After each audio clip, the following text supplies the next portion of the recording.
Welcome everyone. Regular viewers are probably wondering why I have a picture of a washing machine on the screen. Well, the honest truth is, sometimes I am the problem that exists between the keyboard and chair. Or in this instance, the problem between the keyboard and the appliance, and I have to reach out for some help. Recently I made the mistake of putting some trainers, or sneakers for American viewers, in the washing machine and managed to break off two of the plastic drum paddles from inside the machine. Being the tight Yorkshireman I am, I didn't want to pay to get it fixed, so I did what I always do. I went to Reddit and asked a question, and an awesome man by the name of Baron Bond Scarborough told me how to replace them. So I thought I'd make this quick video showing anyone else with the issue how to fix it for themselves. Stay tuned, I'm going to show you exactly how to do it.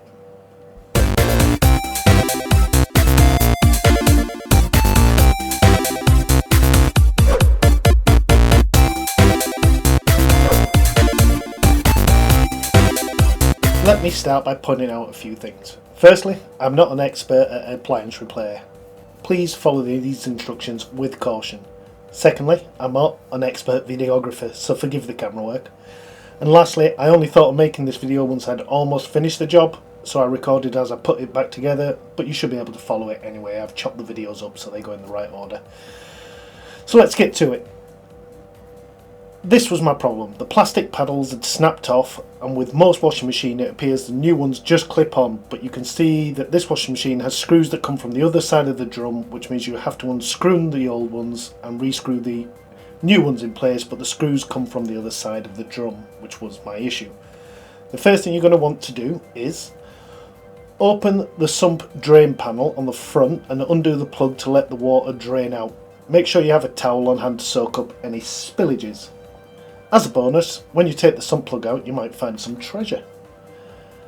Next, find where your drain pipe goes and pull it out, once again making sure you have something to capture any spillages. As you can see, my drain pipe goes through the side of the cupboard from the machine to the drain.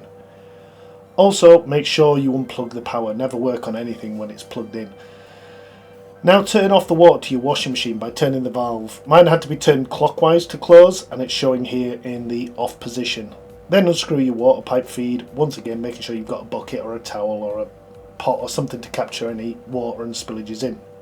Now carefully pull out your washing machine, ensuring your drain and water pipes are not getting snagged, caught up in any of those holes that come through.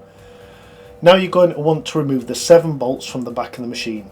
As I said in the intro, I only started recording when I was putting mine back together, so you can see mine are already out.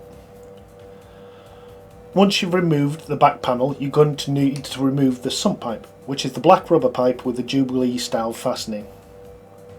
Once you have that out, go to the front of the machine and slide your paddles back in place, making sure they feel nice and secure.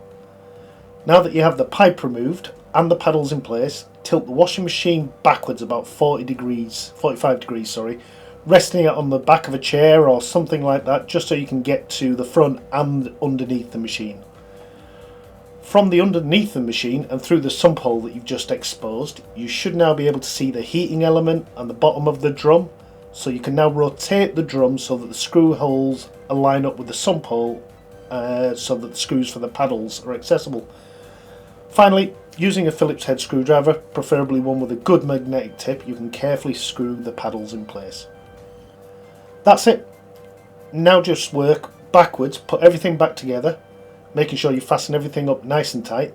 The only other thing I would suggest is before you put all your tools away and put it all nice and neat, make sure you run a quick wash through to make sure there's no leaks and water doesn't come pouring out when the machine empties. Thanks for watching. Make sure that you like and subscribe to this channel, as it really is helping me grow and attract new viewers. Take care and good luck.